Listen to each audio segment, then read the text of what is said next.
The radio crackled with static as bullets whizzed overhead. In the chaos of urban warfare, when elite Navy SEALs found themselves pinned down by enemy fire, they called for backup. What they didn't expect was a voice on the other end that would make them question everything they thought they knew about warfare, precision, and the deadly art of long-distance killing. This is Ghost 7, requesting immediate sniper support. We have multiple hostiles, elevation unknown, range approximately 800 meters. The response came swift and steady. Copy that, Ghost 7. This is Phantom. I have eyes on your position. Stand by. The voice was calm, professional, and unmistakably female. In that moment, as enemy rounds continued to rain down on America's most elite fighting force, nobody cared about gender, politics, or military traditions. They cared about survival. They cared about going home. They cared about the person on the other end of that radio who held their lives in her hands and a rifle scope. What happened next would rewrite the rules of engagement, challenge a brotherhood that had stood unchallenged for decades, and prove that sometimes the most dangerous weapon on any battlefield isn't the biggest gun or the strongest soldier, it's the quiet determination of someone who refuses to accept the word impossible. This is the story of Sarah Chan, the woman they said could never be a sniper, and the shot that changed military history forever. Sarah Chan stared at the rejection letter in her hands, reading the same words for the 5th time. Thank you for your interest in the Special Operations Sniper Program. After careful consideration, we have determined that you do not meet the physical requirements for this specialized role.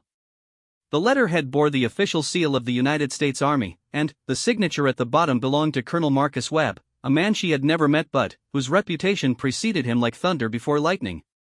Growing up in a small town in Oregon, Sarah had always been different. While other kids played video games or watched television, she spent hours in the woods behind her grandfather's house, learning to track deer, identify bird calls, and, most importantly, shoot. Her grandfather, a Korean War veteran named Thomas Chan, had immigrated to America with nothing but determination and a deep respect for the country that had given his family a second chance. He taught Sarah that precision wasn't just about hitting targets, it was about discipline, patience, and understanding that every shot carried responsibility. A rifle is not a toy, little sparrow, he would tell her, using the nickname he'd given her when she was barely tall enough to hold his old hunting rifle. It is a tool that demands respect. You must become one with it, understand its voice, feel its heartbeat. Only then can you truly call yourself a marksman. Thomas had been a sniper in Korea, though he rarely spoke about those days. Sarah learned about his service not from him, but from faded newspaper clippings her grandmother kept in a shoebox.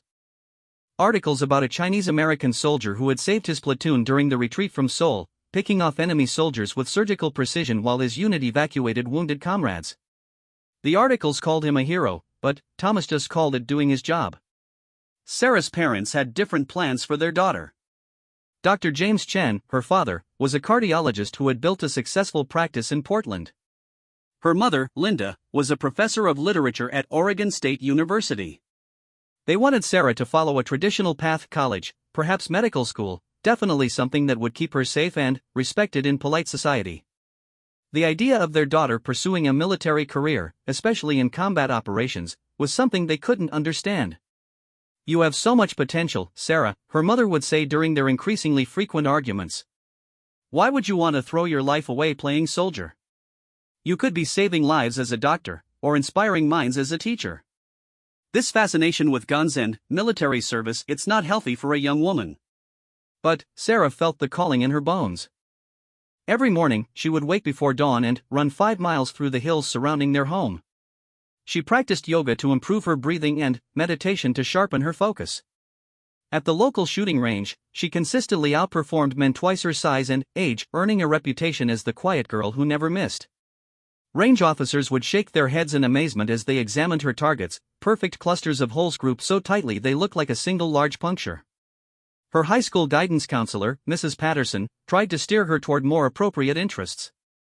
Sarah, you're in the top 5% of your class. You could get into any college in the country. Why are you wasting time with this military obsession? Women can serve their country in many ways that don't involve violence. The word violence always bothered Sarah. She didn't see shooting as violence, she saw it as art. The way a ballet dancer must perfect every movement, the way a surgeon must control every incision, the way a musician must master every note.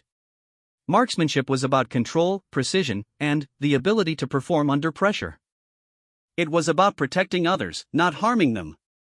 When she turned 18, Sarah made the decision that would change everything. Against her parents' wishes and, despite the skepticism of everyone around her, she enlisted in the army. Basic training at Fort Benning was brutal, but she had expected that. What she hadn't expected was the constant questioning of her presence, the whispered conversations that stopped when she walked by, and the assumption that she was there for show rather than substance. Drill Sergeant Rodriguez was a 20-year veteran who had served in Iraq and Afghanistan. He treated all recruits with equal measures of disdain and tough love, but Sarah noticed he pushed her harder than the others. Extra push-ups, longer runs, more detailed inspections of her quarters. At first, she thought it was discrimination, but one evening after a particularly grueling training exercise, he pulled her aside. "Chen, you think I'm being unfair to you?" "No, Drill Sergeant," she replied, standing at attention. "Good, because I'm not. I'm preparing you for what's coming. Out there, in the real world, in combat, nobody's going to give you special treatment because you're a woman. They're going to expect you to pull your weight and, then, some. If you can't handle my extra attention here, you'll never survive what's waiting for you." Rodriguez was right.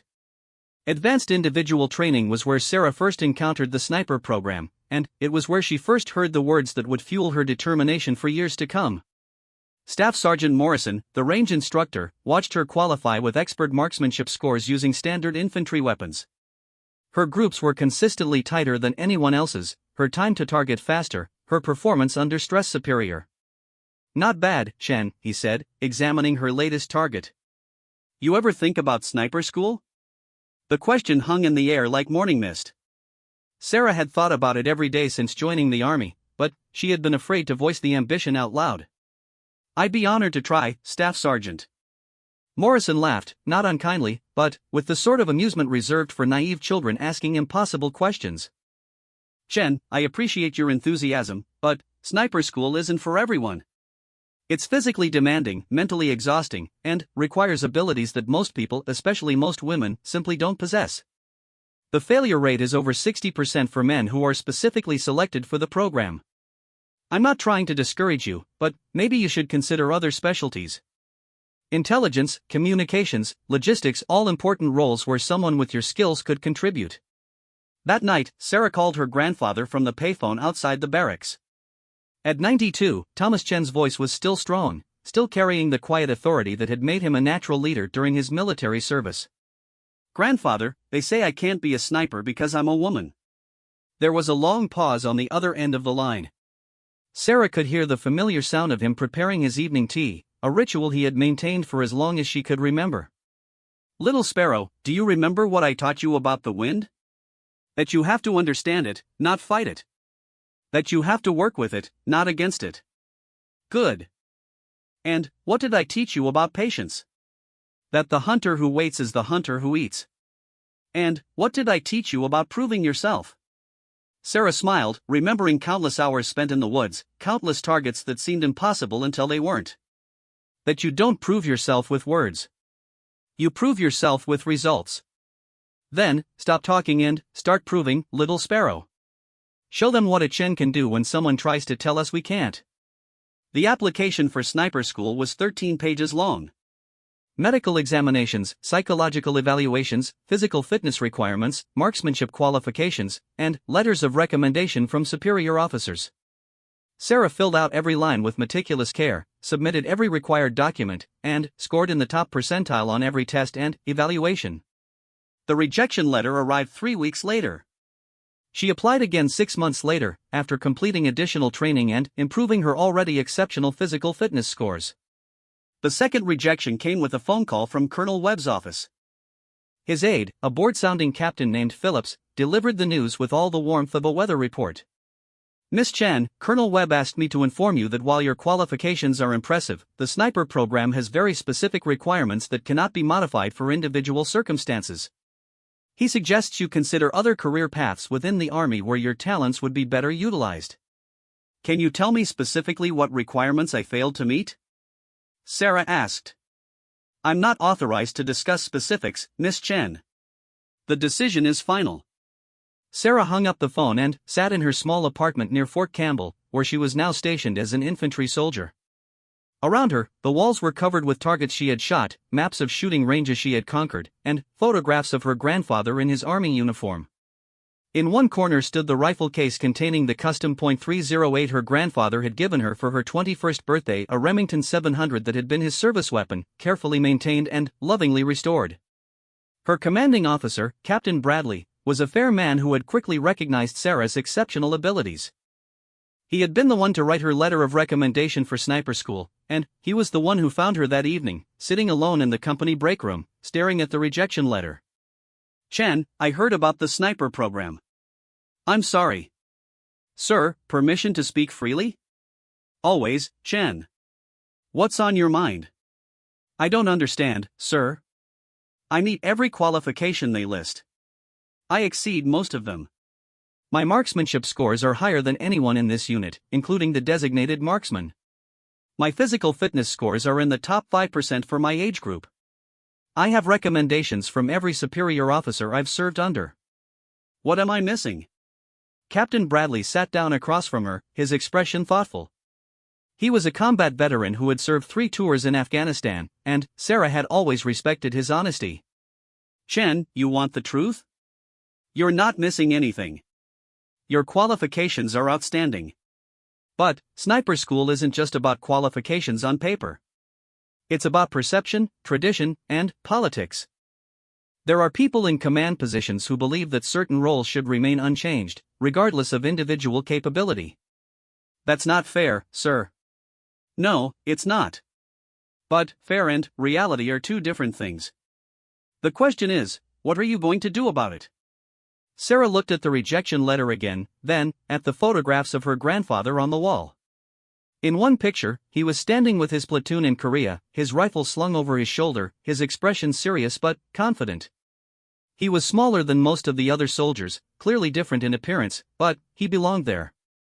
He had earned his place through action, not argument. "Sir, I'm going to keep trying. But I'm also going to make sure that when I finally get my chance, there won't be any question about whether I belong." Captain Bradley smiled. "That's what I was hoping you'd say. Chen, I'm going to help you. But not in the way you might expect." Over the following months, Captain Bradley introduced Sarah to a network of current and former snipers who were willing to provide informal training. Sergeant First Class Martinez, who had served as a sniper in Iraq, spent his weekends teaching her advanced techniques for reading environmental conditions. Staff Sergeant Thompson, a Marine Scout sniper on joint training exercises, showed her military shooting positions and fieldcraft that weren't taught in standard infantry training. Most importantly, Bradley connected her with Master Sergeant Williams, a legendary Army sniper who had recently retired after 25 years of service. Williams was initially skeptical about training a woman for a role he had seen as exclusively male throughout his career, but Sarah's performance on the range quickly changed his mind. "Chen, I've seen a lot of shooters in my time," Williams told her after watching her consistently hit targets at distances that challenged experienced snipers. "Most of them think shooting long range is about power, about muscle, about forcing the shot to go where you want it. You understand something that took me years to learn: it's about harmony. You don't fight the rifle, the wind, or the environment. You become part of the system." Williams became her unofficial mentor, meeting with her twice a week to work on advanced techniques. He taught her about reading mirage patterns to judge wind conditions, about calculating bullet drop and drift for various ammunition types, about the psychological aspects of precision shooting under stress. "Sniping isn't just about pulling the trigger, Chen. Any fool can learn to shoot accurately given enough time and practice. A real sniper has to be able to do everything: navigation, camouflage, communication, reconnaissance, target identification, and, yes, shooting.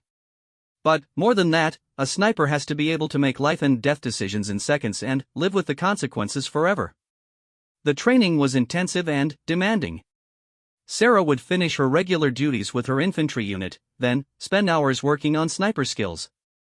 She learned to construct ghillie suits for camouflage, to move silently through various terrains, to remain motionless for hours while observing targets.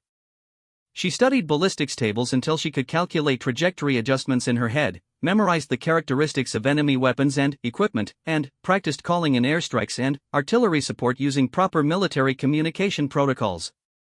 Her fellow soldiers began to notice the changes. Sarah was always physically fit, but now she moved with a different kind of awareness, constantly scanning her environment, unconsciously noting wind direction and range to various objects. During field exercises, she would point out enemy positions that others had missed, identify concealed threats before they became dangerous, and demonstrate shooting skills that made seasoned veterans take notice. Word of her abilities began to spread through unofficial channels. Officers from other units would request her assistance during training exercises. She began receiving invitations to participate in marksmanship competitions, where she consistently placed among the top shooters despite having no formal sniper training. Her reputation was growing, but so was the resistance from certain quarters. Colonel Morrison, who oversaw sniper training for the region, made his position clear during a visit to Sarah's base. "I don't care how well this soldier can shoot," he told Captain Bradley. "Sniper school has standards that exist for good reasons. We're not going to lower those standards or make exceptions based on political correctness or social experimentation." But Sarah wasn't asking for lowered standards or special treatment. She was asking for the opportunity to meet the same standards as everyone else. The more she trained, the more confident she became that she could not only meet those standards but exceed them. Her third application to sniper school was different. Instead of simply listing her qualifications, Sarah included detailed documentation of her training with Williams, video evidence of her shooting performance under various conditions, and testimonials from multiple officers who had observed her skills firsthand. She also included a formal request to challenge any specific aspect of the training that might be considered beyond her capabilities. The response came faster this time, just 2 weeks after her application. But it wasn't a letter, it was a phone call directly from Colonel Webb's office. "Soldier Chen, this is Colonel Webb. I understand you've been persistent in your applications to sniper school." "Yes, sir. I believe I'm qualified for the training. Your file makes interesting reading, Chen. Your shooting scores are exceptional, your physical fitness is outstanding, and you have strong recommendations from your chain of command. But I'm curious about something. Why is this so important to you? Why not pursue other military specialties where you could have a successful career without facing the resistance you've encountered?" Sarah had prepared for this question, but when the moment came, she found herself thinking not about rehearsed answers but about her grandfather's words: "You don't prove yourself with words. You prove yourself with results." "Sir, I believe I can save lives as a sniper. I believe I can serve my country in this capacity better than in any other role. And, respectfully, sir, I believe the Army is missing an opportunity to utilize a soldier who has demonstrated exceptional ability in this field." There was a long pause on the other end of the line. Sarah could hear papers shuffling, keyboard clicking, and muffled conversation in the background. "Chen, I'm going to make you an offer. It's not the offer you want, but it might be the opportunity you need. We have a special training program starting next month, a pilot program designed to evaluate new techniques and technologies for sniper training. It's not official sniper school, and completion doesn't guarantee selection for sniper school, but it would give you a chance to demonstrate your abilities under the same conditions as our regular sniper candidates. Are you interested?" Sarah's heart raced. It wasn't the direct admission to sniper school she had hoped for, but it was a foot in the door, a chance to prove herself under official observation. "Yes, sir. I'm very interested." "Good. Report to Fort Bragg next Monday. Ask for Major Stevens, he'll be running the program." "Chen, I want to be clear about something. This is not a guarantee of anything beyond the training itself.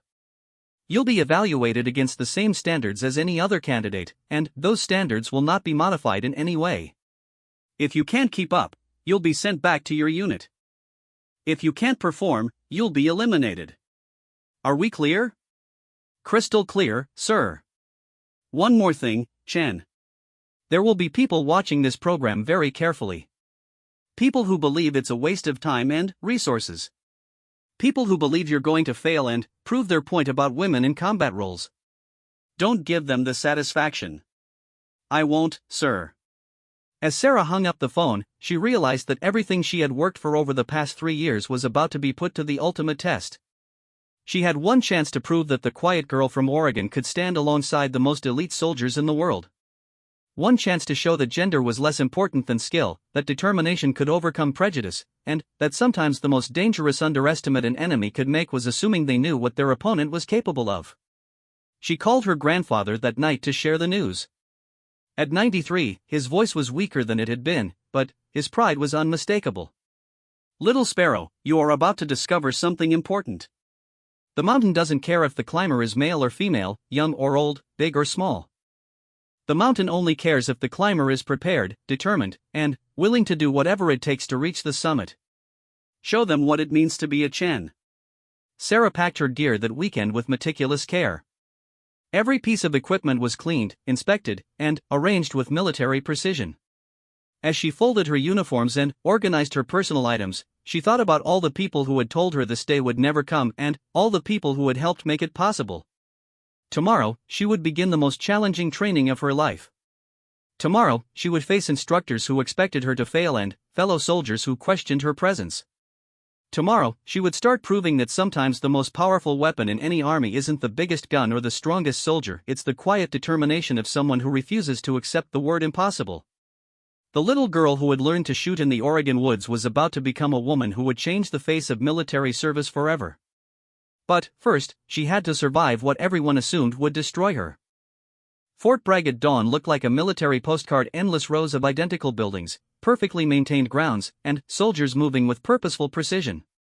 Sarah arrived at the designated training facility 30 minutes early, her gear bag slung over her shoulder and her grandfather's rifle case in her hand. The building was unremarkable from the outside, but she knew that behind its plain walls lay one of the most demanding training programs in the American military. Major Stevens was waiting in the briefing room when Sarah and 11 other candidates filed in for their first day. Stevens was a compact man with graying hair and eyes that seemed to catalog every detail about the soldiers standing before him. His reputation preceded him. He was a 22-year veteran who had served as a sniper in multiple combat deployments and was now responsible for developing new training methodologies for special operations forces. "Ladies and gentlemen," Stevens began, his voice carrying the quiet authority that comes from years of command, "welcome to what we're calling the Advanced Marksmanship and Reconnaissance Program. You are here because someone in your chain of command believes you have potential. Over the next 8 weeks, we will determine whether that belief is justified." Sarah glanced around the room at her fellow candidates. 11 men, all infantry soldiers with exemplary records, all physically imposing in the way that combat soldiers tend to be. Several were already qualified as designated marksmen in their units.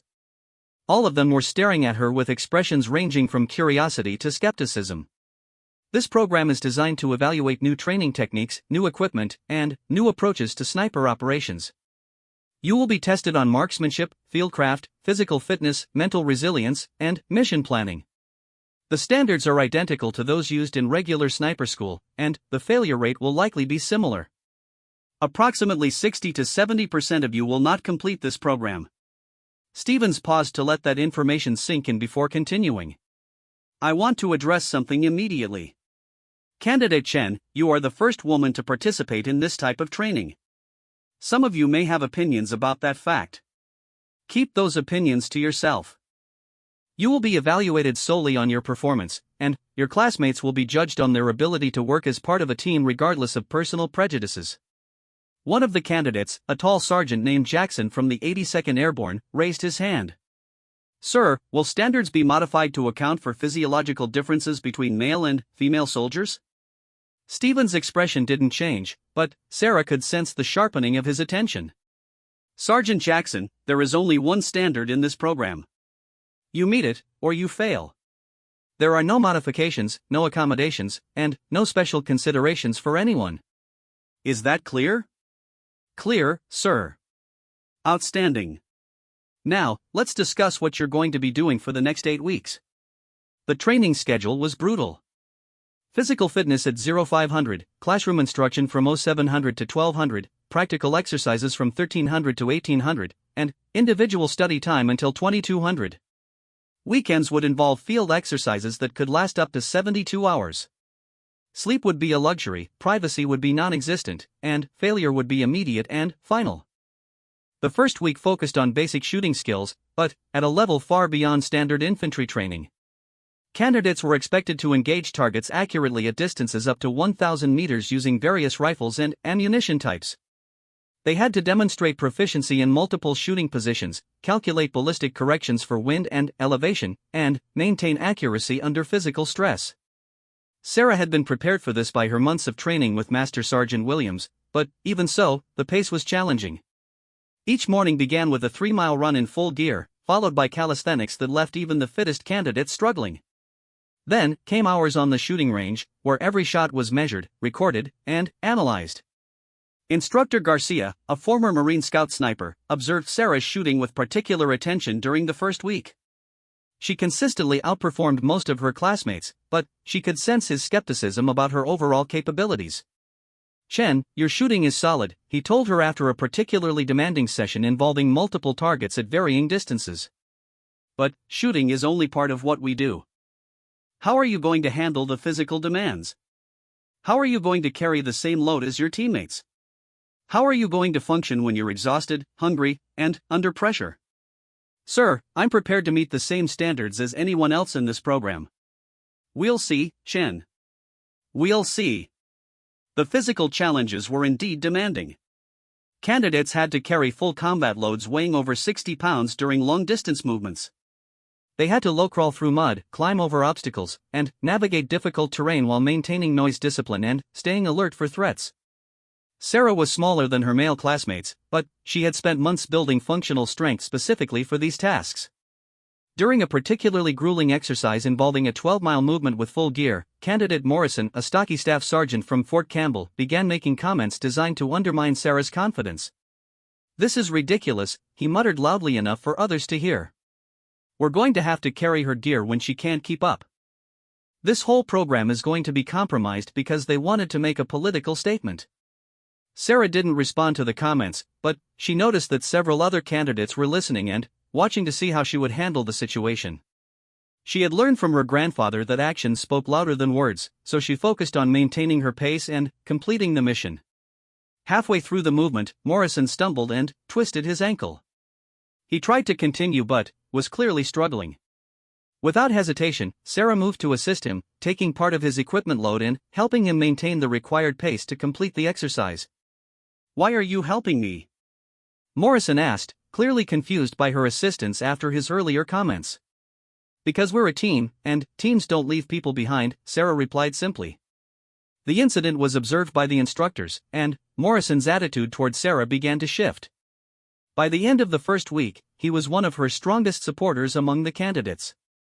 Week 2 introduced fieldcraft, the art of moving unseen, gathering intelligence, and surviving in hostile environments.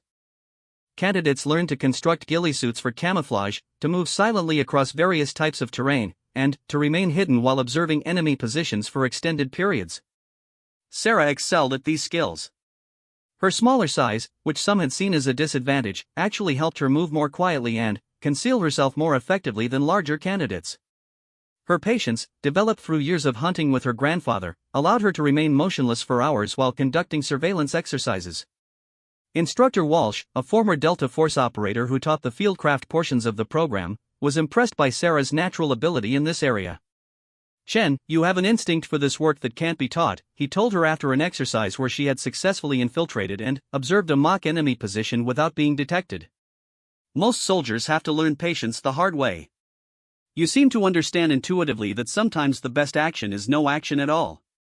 But the program wasn't just about individual skills, it was about functioning as part of a team under extreme stress.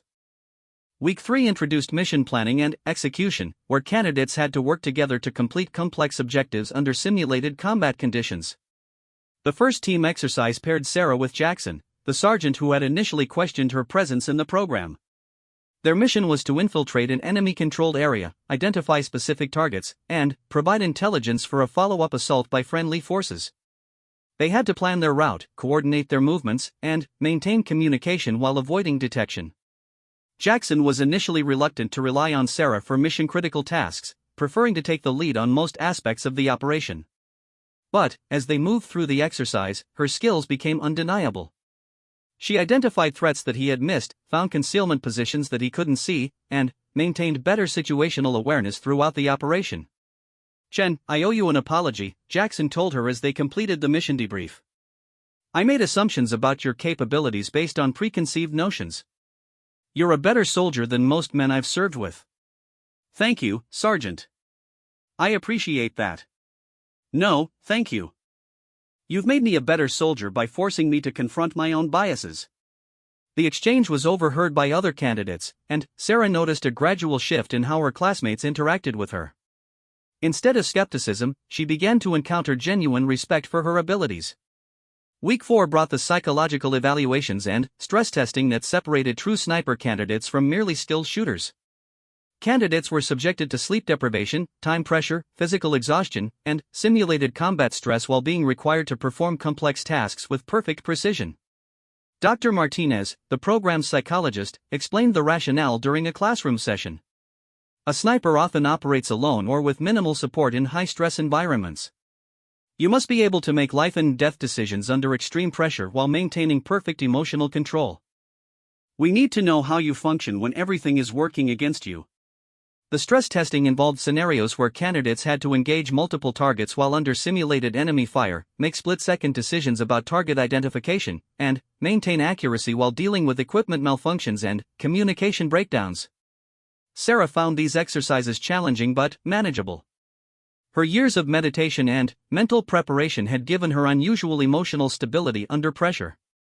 While some candidates became flustered or angry when faced with equipment failures or time constraints, Sarah remained calm and focused on problem solving. During one particularly difficult exercise, candidates had to engage a series of targets at extreme range while dealing with rapidly changing wind conditions and a malfunctioning scope. Several experienced shooters failed to complete the task successfully, but Sarah adapted quickly to the challenges and achieved all her objectives within the time limit. Major Stevens observed the exercise personally and pulled Sarah aside afterward for a private conversation. "Chen, your performance under stress is exceptional. You have a natural ability to compartmentalize pressure and focus on the task at hand. That's a rare quality, even among experienced special operations personnel." "Thank you, sir. I've learned that panic is just wasted energy that could be better used solving problems." "Where did you learn that?" "From my grandfather, sir. He taught me that fear is normal, but fear doesn't have to control your actions." Stevens nodded thoughtfully. "Your grandfather sounds like a wise man." "He is, sir. He's the reason I'm here." Week 5 introduced advanced marksmanship techniques and equipment that pushed the boundaries of long-range shooting. Candidates learned to use sophisticated ballistic computers, thermal imaging systems, and specialized ammunition designed for extreme distance engagements. They practiced shooting at targets over 1,500 meters away, requiring calculations that accounted for numerous environmental factors. Sarah's mathematical aptitude, strengthened by her college coursework, served her well in these advanced applications. She quickly mastered the use of ballistic computers and demonstrated an intuitive understanding of how various factors affected bullet trajectory at extreme distances. Instructor Phillips, a former Navy SEAL who specialized in extreme long-range shooting, worked closely with candidates on these advanced techniques.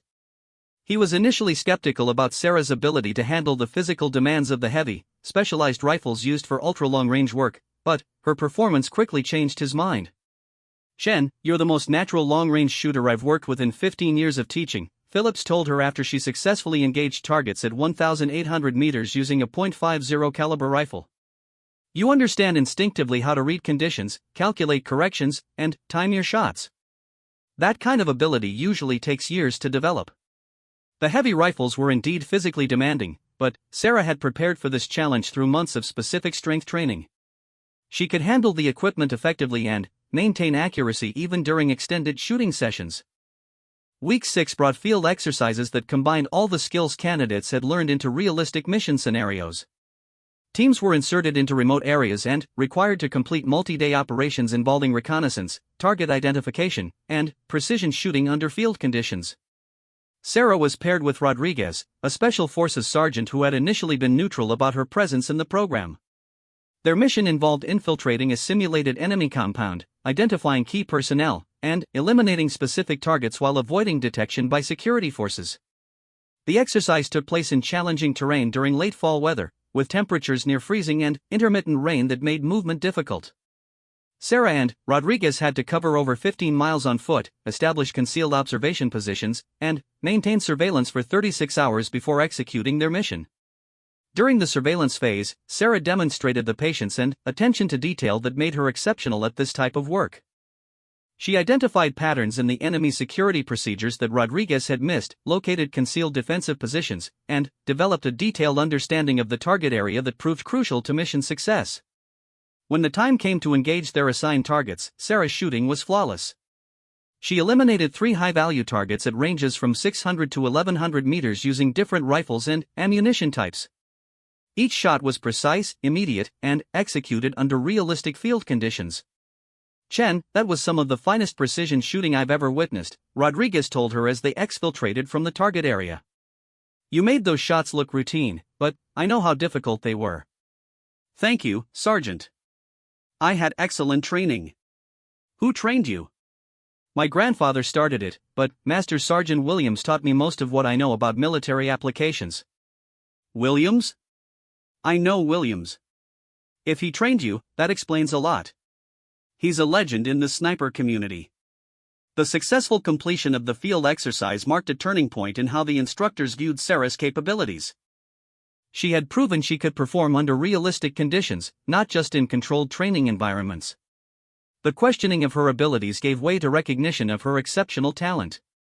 Week 7 focused on mission planning and leadership skills. Candidates were required to plan and execute complex operations, brief their teammates, and make command decisions under pressure. This phase of training was designed to identify soldiers who could not only perform sniper missions but also lead sniper teams in combat. Sarah was assigned to plan a raid on a defended position that required precise coordination between multiple sniper teams and assault forces.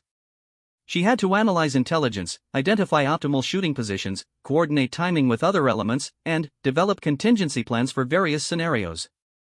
Her plan was methodical, thorough, and demonstrated an understanding of how sniper operations integrated with larger military objectives. During the execution phase, her leadership was calm and effective, adjusting to unexpected developments without losing sight of the overall mission goals. Major Stevens observed the exercise and provided feedback during the debrief. "Chen, your planning was excellent, but, more importantly, your leadership under stress was outstanding. You made good decisions quickly and communicated effectively with your team. Those are the qualities we look for in sniper team leaders." Week 8 was the final evaluation, combining all elements of the program into a comprehensive test of each candidate's abilities. Candidates had to demonstrate proficiency in all areas while operating under maximum stress and time pressure. The final exercise was a solo mission where each candidate had to infiltrate an enemy area alone, gather intelligence over a 48-hour period, and eliminate a high-value target under extremely challenging conditions. Weather was deliberately poor, equipment failures were introduced randomly, and candidates had to overcome unexpected obstacles while maintaining mission security. Sarah's final mission took place during a winter storm that reduced visibility and made movement treacherous. She had to cover 12 miles on foot in snow and freezing rain, establish a concealed position within 800 meters of her target, and wait for the optimal opportunity to complete her mission. The target appeared only twice during her 48-hour observation period, both times under difficult shooting conditions. The first opportunity was rejected because of inadequate target identification protocols. The second opportunity required a shot at 950 meters through swirling wind and light snow. Sarah took her time, reading the conditions carefully and calculating all the variables that could affect her shot. When she squeezed the trigger, the bullet flew true, striking the target with precision that impressed even the most experienced instructors. "Confirmed kill at 952 meters in adverse conditions," reported the range safety officer over the radio. Exceptional shooting under extreme circumstances. As Sarah completed her extraction from the target area, she reflected on the 8 weeks that had transformed her from a soldier with potential into someone who had proven herself capable of operating at the highest levels of military precision. She had met every challenge, exceeded every expectation, and earned the respect of instructors and classmates who had initially doubted her abilities. The graduation ceremony was small and private, attended only by the successful candidates, their instructors, and a few senior officers. Of the 12 soldiers who had begun the program, 7 completed it successfully. Sarah was not only among the graduates but was recognized as the honor graduate for overall excellence. Colonel Webb, who had initially rejected her applications to sniper school, was present for the ceremony. After presenting certificates to the graduates, he approached Sarah personally. "Soldier Chen, I owe you an apology. My initial assessment was based on assumptions rather than evidence. Your performance in this program has been exceptional, and you have demonstrated abilities that surpass most sniper school graduates. I will be recommending you for immediate acceptance into the next sniper school class. Thank you, sir. I appreciate the opportunity to prove myself. You've done more than prove yourself, Chen. You've proven that ability transcends preconceptions. That's a valuable lesson for all of us. As Sarah packed her gear and prepared to return to her home unit to await orders for sniper school, she thought about the journey that had brought her to this point. The quiet girl from Oregon who had learned to shoot in the woods behind her grandfather's house was now a soldier who had earned her place among the most elite marksmen in the American military. But this was just the beginning. Sniper school would be even more challenging, and the real test would come when she finally had the opportunity to put her skills to use in actual combat. Sarah was ready for whatever came next, confident in her abilities and secure in the knowledge that she had earned her place through performance, not politics. The phone call to her grandfather that night was one of the happiest conversations of her life. At 93, Thomas Chen's voice was filled with pride as his granddaughter described her accomplishments. "Little Sparrow, you have honored our family and your country. But, more importantly, you have honored yourself by never giving up on your dreams. Now comes the real test, using these skills to protect others and serve the greater good." I'm ready, grandfather. I know what I'm capable of now. Good. Remember, the rifle is just a tool. The real weapon is the mind that guides it and the heart that gives it purpose. Never forget why you chose this path. As Sarah hung up the phone and prepared for sleep in her small quarters, she knew that everything she had accomplished so far was preparation for the challenges ahead. She had proven she belonged among elite soldiers, but now she had to prove she could perform when lives depended on her skills. The little girl who had dreamed of serving her country was about to become a woman who would change how the military understood the relationship between capability and gender. But first, she had to survive sniper school and earn the right to call herself what she had always known she could be, one of the most dangerous people on any battlefield. The United States Army Sniper School at Fort Benning, Georgia, had a reputation that preceded it like rolling thunder across a summer sky.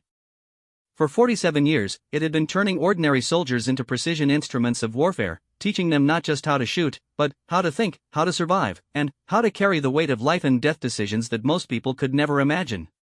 Sarah Chen stood at the gates of the school on a humid Monday morning in early March, her gear bag over her shoulder and her grandfather's rifle case in her hand. Around her, 23 other soldiers were gathering for the beginning of what many considered the most challenging individual training course in the American military. Unlike the pilot program at Fort Bragg, this was the real thing, official sniper school, where graduation meant joining one of the most exclusive brotherhoods in military service. The difference was immediately apparent. Where the pilot program had been experimental and relatively small, sniper school was an institution with traditions dating back to the Vietnam War. The instructors were legends in the military community, veterans of multiple combat deployments who had proven themselves not just as shooters but as teachers capable of passing on knowledge that saved lives. Chief Warrant Officer Anderson was the senior instructor, a man whose reputation in the sniper community was unmatched. He had served in every major American military conflict since the Gulf War, with confirmed kills in Iraq and Afghanistan that earned him both respect and a certain mystique among younger soldiers. He was also known for his uncompromising standards and his belief that sniper training should be the most demanding school in the military. Ladies and gentlemen, Anderson began as the 24 candidates assembled in the main classroom. Welcome to United States Army Sniper School. Over the next 10 weeks, you will undergo the most comprehensive training in precision marksmanship, fieldcraft, and mission planning available anywhere in the world. You will be pushed beyond your limits physically, mentally, and emotionally. Most importantly, you will discover whether you have what it takes to call yourself a sniper. Sarah glanced around at her classmates, noting immediately that she was not just the only woman but also one of the smallest soldiers in the group. The men around her were impressive physical specimens: Rangers, Special Forces, Airborne Infantry, and Marines who had already proven themselves in combat. Several bore visible scars from overseas deployments, and their bearing suggested experience under fire. Anderson continued his briefing without acknowledging the historic nature of Sarah's presence, which she appreciated. The failure rate for this course averages 68%. That means most of you will not graduate. The reasons for failure are varied: inadequate marksmanship, poor fieldcraft, inability to handle stress, failure to work as part of a team, or simply the inability to meet the physical and mental demands of the training. One of the candidates, a tall ranger sergeant named Thompson, raised his hand. Chief, what's the most common reason for failure? Overconfidence, Anderson replied without hesitation. Soldiers who think their previous experience or natural ability will carry them through without maximum effort. This school doesn't care about your reputation, your rank, or your previous accomplishments. It only cares about your performance during the next 10 weeks. The first week was designed to establish baseline capabilities and identify candidates who clearly lack the fundamental skills necessary for sniper training. Physical fitness testing pushed soldiers to their limits, with standards that exceeded those required for most special operations units. Marksmanship evaluation required precision shooting at distances up to 800 meters using standard military rifles. Sarah's performance during the first week was exceptional, but she was careful not to stand out unnecessarily. Her grandfather had taught her that the best hunters were often invisible until the moment they struck. She met all requirements with quiet efficiency, helping classmates when appropriate and focusing on learning rather than demonstrating her existing skills. The marksmanship instruction was led by Sergeant First Class Martinez, a former Marine Scout sniper who had served 3 combat tours before transferring to the Army and becoming an instructor. Martinez was initially skeptical about having a female student in his class, but he was also a professional who judged soldiers by their performance rather than their appearance. "Chen, your shooting fundamentals are solid," Martinez told her after the first week of range work. "Better than solid, actually." "Who taught you to shoot?" "My grandfather started teaching me when I was 8, Sergeant." Master Sergeant Williams provided military-specific training over the past year. "Williams? That explains a lot. He's one of the best instructors I've ever worked with." "If he trained you, then you've got a good foundation to build on." The second week introduced the academic aspects of sniper training that many soldiers found surprisingly challenging. Ballistics calculations, weather analysis, range estimation, and map reading were taught at a level that required genuine intellectual capability. Candidates had to master mathematical formulas, memorize extensive data tables, and demonstrate their ability to solve complex problems under time pressure. Sarah's college education served her well in these academic challenges. While some of her classmates struggled with the mathematical aspects of ballistics, she found the material intuitive and was often called upon to help other students understand difficult concepts. Private First Class Williams, a young infantry soldier from the 101st Airborne, was particularly grateful for Sarah's assistance with ballistics calculations. "Chen, I don't know how you make this stuff look so easy," he told her during a study session. "I've been struggling with these wind calculations for 2 days." "It's not that complicated once you understand the underlying principles," Sarah replied, showing him a simplified approach to the calculations. "Think of it as a puzzle where each piece of information helps you find the solution." Williams eventually mastered the material with Sarah's help, and their study group became a model for collaboration that the instructors noted approvingly. The ability to work as part of a team was considered crucial for sniper operations, where trust and communication could mean the difference between mission success and catastrophic failure. Week 3 brought the introduction of advanced shooting techniques and equipment. Candidates learned to use night vision systems, thermal imaging equipment, and specialized rifles designed for specific operational requirements. They practiced shooting from unconventional positions, engaging multiple targets in sequence, and maintaining accuracy while dealing with equipment malfunctions. The night shooting exercises were particularly challenging. Candidates had to engage targets at various distances using night vision systems that provided a different visual perspective than normal daylight shooting. Sarah's smaller size actually proved advantageous during these exercises, as she could achieve more stable shooting positions in confined spaces and moved more quietly during nighttime stalking exercises. Instructor Divas, a former Delta Force operator who taught the night operations portion of the course, was impressed by Sarah's natural ability in this area. "Chen, you have exceptional situational awareness in low-light conditions," he told her after a complex exercise involving multiple targets and simulated enemy patrols. "Most soldiers need extensive practice to develop that kind of spatial awareness at night. You seem to have it naturally." "Thank you, Sergeant. I spent a lot of time hunting at dawn and dusk with my grandfather. He taught me to use all my senses, not just my eyes." "Smart man.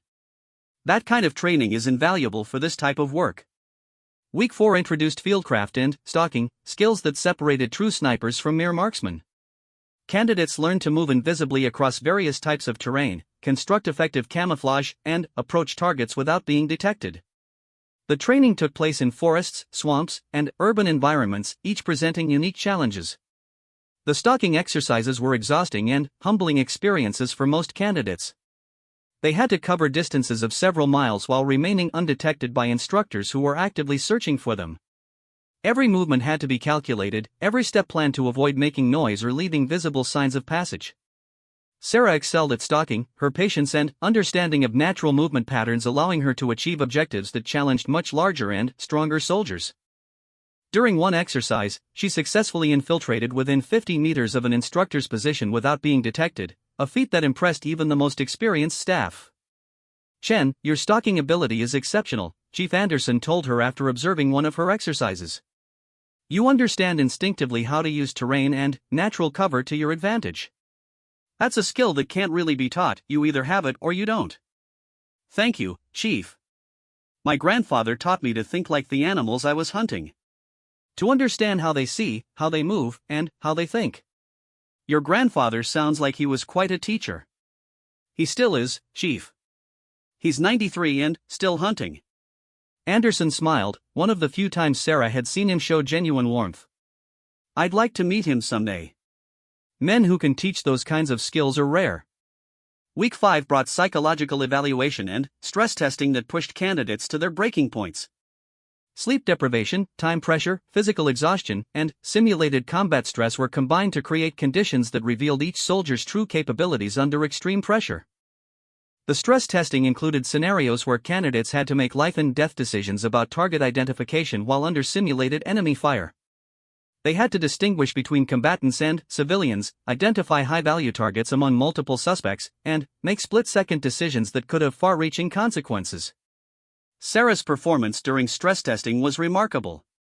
While some candidates became agitated or made poor decisions under pressure, she remained calm and methodical.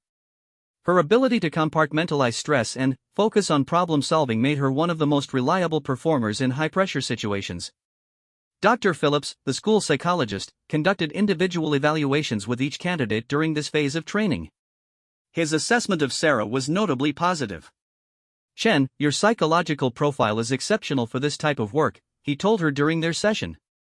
"You have unusual emotional stability under stress and an ability to make rational decisions even when facing simulated life-threatening situations." "Thank you, sir. I've learned that panic doesn't solve problems, it just creates new ones." "That's a mature perspective. Where did you develop that understanding?" "From meditation practice and from my grandfather's teaching. He always said that the mind is the most important weapon a soldier can carry." He's absolutely right. Mental resilience is often the determining factor in whether someone succeeds in high-stress occupations like this. Week 6 introduced mission planning and leadership skills that were essential for sniper team operations. Candidates learned to analyze intelligence, plan complex operations, brief team members, and adapt to changing circumstances during mission execution. Sarah was assigned to lead a simulated hostage rescue operation that required precise coordination between sniper teams and assault forces. She had to analyze the target building, identify optimal shooting positions, coordinate timing with other elements, and develop contingency plans for various scenarios. Her planning was methodical and thorough, demonstrating an understanding of how sniper operations integrated with larger military objectives. During the execution phase, her leadership was calm and effective, making necessary adjustments without losing sight of the overall mission goals. The operation was successful, with all objectives achieved and no simulated casualties among friendly forces. Major Stevens, who had been brought in from Fort Bragg to observe the exercise, provided feedback during the debrief. "Chen, your planning and execution were outstanding. You demonstrated the kind of tactical thinking and leadership skills we look for in sniper team leaders. That was professional-level work." "Thank you, sir. I tried to apply everything I've learned about team coordination and mission planning. It showed. You have a natural ability to see the big picture while managing critical details. That's a rare combination." Week 7 brought advanced marksmanship training that pushed the boundaries of precision shooting. Candidates learned to engage targets at extreme distances using specialized equipment and ammunition. They practiced shooting at ranges exceeding 1,500 meters, requiring calculations that accounted for numerous environmental factors including temperature, humidity, barometric pressure, and wind patterns at multiple altitudes. Sarah's mathematical aptitude and understanding of ballistics served her well in these advanced applications. She quickly mastered the use of sophisticated ballistic computers and demonstrated an intuitive grasp of how various factors affected bullet trajectory at extreme distances. The extreme long-range shooting exercises took place at a specialized range that allowed for engagements out to 2,000 meters. Candidates used .50 caliber rifles and specialized ammunition designed for ultra-long-range precision work. "Chen, your performance at extreme range is exceptional," Instructor Phillips told her after she successfully engaged targets at 1,800 meters. "You're achieving first-round hits at distances that challenge experienced snipers. That kind of precision at extreme range is extremely rare." "Thank you, Sergeant. I've spent a lot of time studying how environmental factors affect bullet flight. It shows. You're making adjustments instinctively that most shooters have to calculate manually. That's the mark of a truly gifted marksman." Week 8 introduced urban sniper operations, a specialized skill set that had become increasingly important in modern warfare. Candidates learned to operate in built-up areas, engage targets from elevated positions, and coordinate with infantry units in close-quarters combat situations. Urban sniping presented unique challenges including limited fields of fire, complex ballistics calculations due to building effects on wind patterns, and the need to distinguish between combatants and civilians in crowded environments. Sarah's attention to detail and patience served her well in these scenarios. During one complex urban exercise, Sarah had to eliminate a high-value target in a crowded marketplace while avoiding civilian casualties. The shot required engaging through a narrow window at 600 meters while accounting for wind patterns affected by surrounding buildings. "Target eliminated, no civilian casualties," reported the range safety officer after Sarah's shot. Exceptional precision shooting in a complex urban environment. Week 9 brought the comprehensive field exercise that tested all skills learned throughout the course. Candidates were deployed to remote areas and required to complete multi-day operations involving reconnaissance, target identification, and precision shooting under realistic field conditions.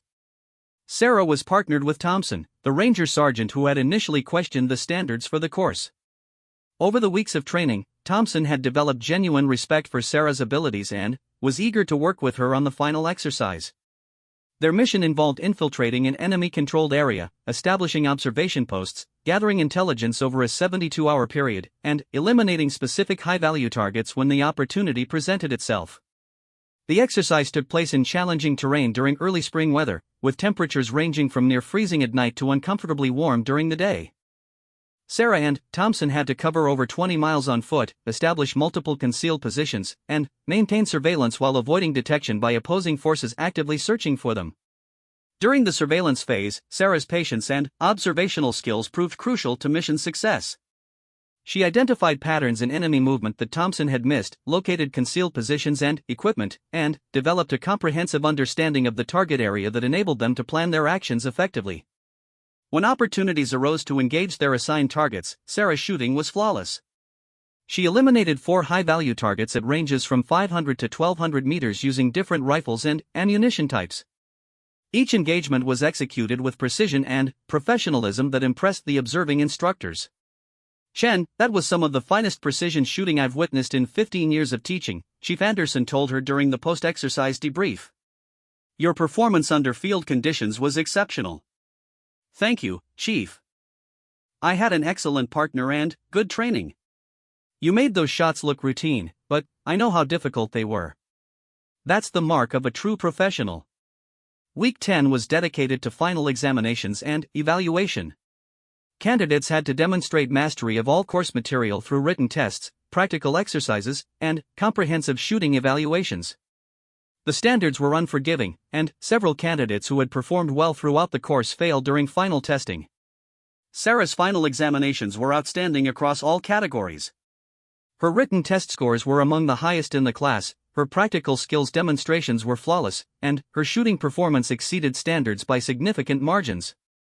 The final shooting test required engaging targets at multiple distances using various rifles and ammunition types, all while dealing with time pressure and simulated stress factors.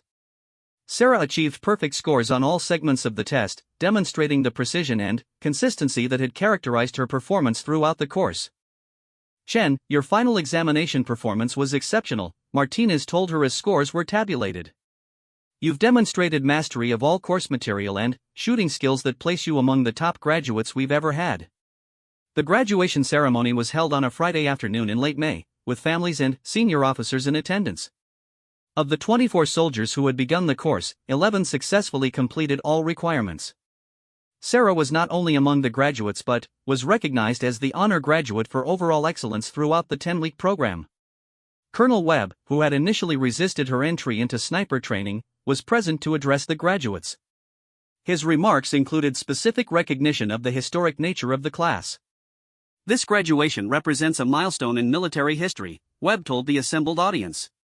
"For the first time, a woman has successfully completed United States Army Sniper School and has done so with distinction that places her among the finest graduates in the school's 47-year history." He turned to address Sarah directly. "Soldier Chen, your performance throughout this course has been exemplary. You have demonstrated that capability transcends all other considerations in military service. You have earned your place among America's most elite soldiers through performance that cannot be questioned or denied." "Thank you, sir. I'm honored to serve. The honor is ours, Chen. You've proven something important not just about yourself, but about the potential that exists when we judge people by their abilities rather than our preconceptions." As Sarah received her sniper qualification badge and certificate, she thought about the journey that had brought her to this moment. From the quiet woods of Oregon to the elite brotherhood of American military snipers, she had persevered through challenges that would have defeated most people. But she also knew that graduation was just the beginning. The real test would come when she deployed with her unit and had to put her skills to use in actual combat operations. The training was over, but the mission was just beginning. The phone call to her grandfather that evening was filled with pride and emotion. At 93, Thomas Chen's voice was strong as he congratulated his granddaughter on her achievement. "Little Sparrow, you have accomplished something magnificent. You have honored our family, your country, and, most importantly, yourself. But, remember, the badge and the certificate are just symbols. The real achievement is in the character and skill you have developed to earn them." "I understand, grandfather. This is just the beginning." "Yes, it is. Now you must prove worthy of the trust that has been placed in you. Use your skills wisely, protect those who cannot protect themselves, and never forget that with great capability comes great responsibility." "I won't forget. I promise." As Sarah prepared for sleep that night, she reflected on how much her life had changed since that first rejection letter 3 years earlier. The girl who had been told she wasn't qualified to attend sniper school had become a woman who graduated at the top of her class from the most demanding military training course in America. Tomorrow, she would begin preparing for deployment with her new unit, where she would finally have the opportunity to put her skills to use in service of her country. The doubters had been silenced by her performance, but Sarah knew that the greatest challenges still lay ahead. She was ready for whatever came next, confident in her abilities and secure in the knowledge that she had earned her place through merit rather than politics. The little girl from Oregon was now officially one of the most dangerous people on any battlefield, and she was prepared to prove it when duty called. The desert wind carried the smell of dust and diesel fuel across forward operating Base Courage, a sprawling military outpost in eastern Afghanistan that served as home to 3,000 American and coalition forces. Sarah Chen had been stationed there for 6 months, serving as the primary sniper for Bravo Company, 2nd Battalion, 75th Ranger Regiment. It was her first deployment, and every day brought new challenges that tested not just her shooting skills but her ability to function as a critical member of an elite infantry unit. The Rangers had initially been skeptical about having a female sniper attached to their company, but Sarah's performance during training exercises and minor operations had gradually won their respect. Captain Rodriguez, the company commander, was a combat veteran who cared more about results than politics, and Sarah's results had been impressive from the beginning. "Chen, you've proven yourself capable during routine operations," Rodriguez told her during a briefing for what would become the most significant mission of her career. "But, tonight, you're going to face the real test. We have intelligence indicating that a high-value target will be meeting with local Taliban commanders in a compound approximately 12 kilometers from our position." The target was Commander Rashid Mahmoud, a Taliban operative responsible for coordinating attacks against coalition forces throughout the region. Intelligence suggested he was planning a major offensive that could result in significant American casualties if not stopped. The mission was to capture Mahmoud if possible, eliminate him if capture proved impossible, and gather intelligence about planned Taliban operations. This is going to be a joint operation with Navy SEALs from Devgru, Rodriguez continued. They'll be handling the ground assault while you provide overwatch and precision fire support. The SEAL team leader specifically requested our best sniper for this mission. Sarah felt a mixture of pride and nervousness at the assignment. Working with Devgru, the Navy's most elite special operations unit, was both an honor and a tremendous responsibility. These were operators who had conducted some of the most dangerous missions in military history, and they were trusting her to provide the precision shooting that could mean the difference between mission success and catastrophic failure. The SEAL team leader was Lieutenant Commander Jake Morrison, a veteran of multiple deployments who had earned his reputation through performance in some of the most challenging operations of the war in Afghanistan. Morrison was professional but clearly skeptical about working with an Army sniper he had never met, especially one whose reputation was based more on training scores than combat experience. "Chen, I've heard good things about your shooting," Morrison told her during their mission planning session. "But this isn't a training range. This is real combat against an enemy that shoots back. Are you prepared for that?" "Yes, sir." "I'm ready." "Good. Because my men's lives are going to depend on your ability to perform under pressure. If you can't handle the stress, speak up now. There's no shame in admitting you're not ready for this level of operation." Sarah understood Morrison's concern. She was untested in real combat, and he was responsible for the lives of his men. But she also knew her capabilities and was confident in her preparation. "Sir, I understand the responsibility. I'm prepared to do whatever is necessary to support the mission and protect your team." Morrison studied her for a moment, then nodded. "All right, Chen. Let's talk about what we need from you." The mission plan was complex, requiring precise coordination between multiple elements. The SEALs would approach the target compound under cover of darkness, establish positions around the building, and attempt to capture Mahmoud when he arrived for his meeting. Sarah would be positioned on a ridge approximately 800 meters from the compound, providing overwatch and eliminating any threats that emerged during the operation.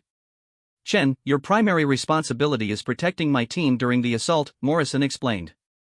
"Secondary responsibility is eliminating Mahmoud if he tries to escape and we can't capture him. Tertiary responsibility is providing intelligence about enemy movements in the area." The shooting positions had been selected based on satellite imagery and drone reconnaissance. Sarah would have clear lines of sight to all approaches to the compound and could engage targets at ranges from 300 to 1200 meters depending on where threats appeared. "The biggest challenge is going to be target identification," Morrison continued. "The compound will have civilians, including women and children. You cannot engage any target unless you have positive identification of enemy combatants and clear authorization from me or my designated controller."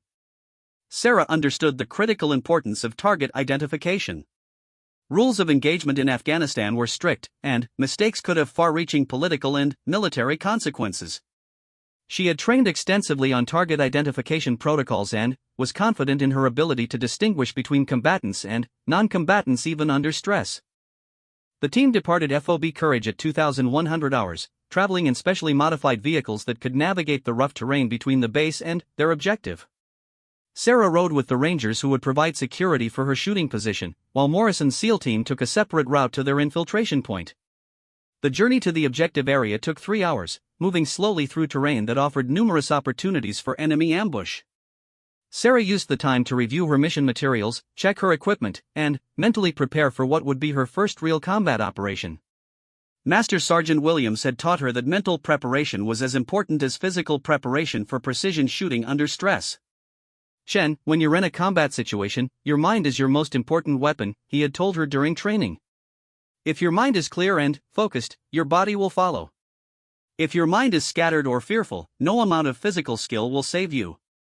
Sarah practiced the breathing and visualization techniques Williams had taught her, imagining herself successfully completing various scenarios that might arise during the mission. She visualized different target presentations, various weather conditions, and potential equipment malfunctions, mentally rehearsing her responses to each situation. At 0130 hours, the teams reached their respective positions.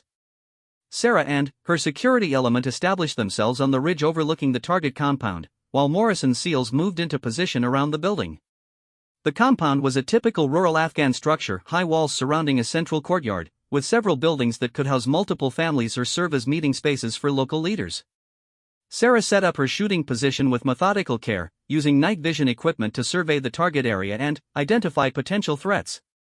Her primary rifle was a custom .308 that had been specially modified for extreme accuracy, equipped with advanced optics and a suppressor to minimize muzzle flash and sound signature. Overwatch in position, Sarah reported over the radio. I have clear lines of sight to all target areas. Copy, Overwatch. This is Ghost 7. We're moving into final positions now. The waiting began. Intelligence indicated that Mahmoud would arrive sometime between 0200 and 0400 hours for his meeting with local Taliban commanders. Until then, the teams had to remain hidden and alert, ready to react instantly when the target appeared. Sarah used her optics to study the compound and surrounding area, noting potential threats and escape routes that Mahmoud might use if the operation was compromised. She identified several positions where enemy fighters could establish defensive positions and calculated ranges and wind corrections for engaging targets in each location.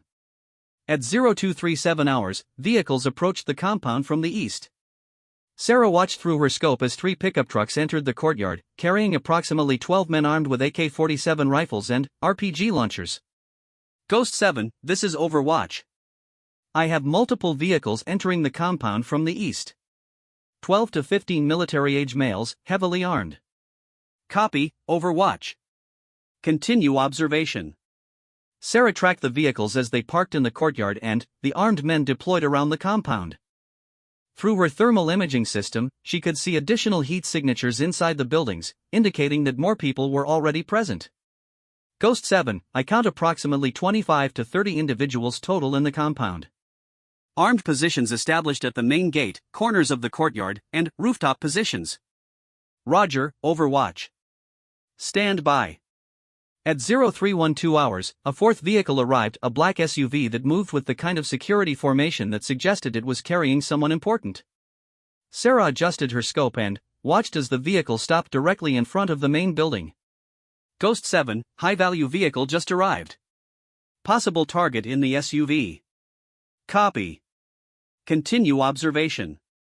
4 men exited the SUV, all carrying weapons and moving with the disciplined bearing of experienced fighters. 1 man remained in the center of the group, clearly being protected by the others. Even at 800 meters distance, Sarah could see that he matched the physical description of Mahmoud, medium height, dark beard, wearing traditional Afghan clothing. Ghost 7, I have positive identification of the target. He's entering the main building with 4 bodyguards. Roger, Overwatch. We're moving to assault positions. Maintain Overwatch and report any changes. For the next 20 minutes, Sarah watched as Morrison's team moved silently through the darkness toward the compound walls. Their movement was professional and nearly invisible, even with night vision equipment. These were some of the most highly trained soldiers in the world, and their skill was evident in every aspect of their approach. At 0334 hours, the assault began. Flashbang grenades exploded inside the compound as the SEALs breached the wall simultaneously from 3 directions. The element of surprise was complete, but the Taliban fighters recovered quickly and began returning fire. Contact, contact. Taking fire from multiple positions. Morrison's voice came over the radio as gunfire erupted throughout the compound. Sarah immediately began identifying targets and engaging enemy fighters who posed threats to the SEAL team. Her first shot eliminated a Taliban fighter who was attempting to set up an RPG position on the roof of the main building.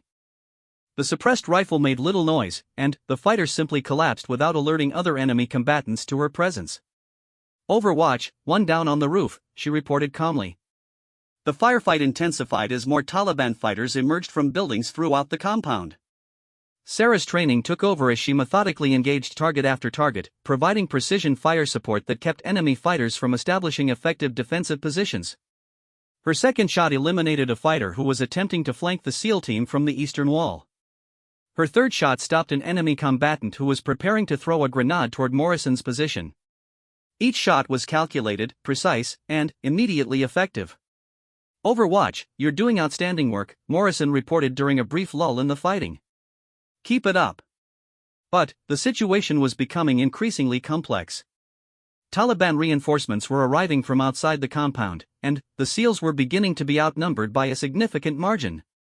Sarah could see muzzle flashes from positions outside the walls as enemy fighters attempted to surround the assault team. Ghost 7, I have enemy reinforcements approaching from the north and east. Estimated 20 to 30 additional fighters. Copy, Overwatch. Can you engage them? Affirmative. Engaging now. Sarah began engaging the reinforcing fighters at longer ranges, using her advanced optics and ballistics training to make accurate shots at distances exceeding 1,000 meters.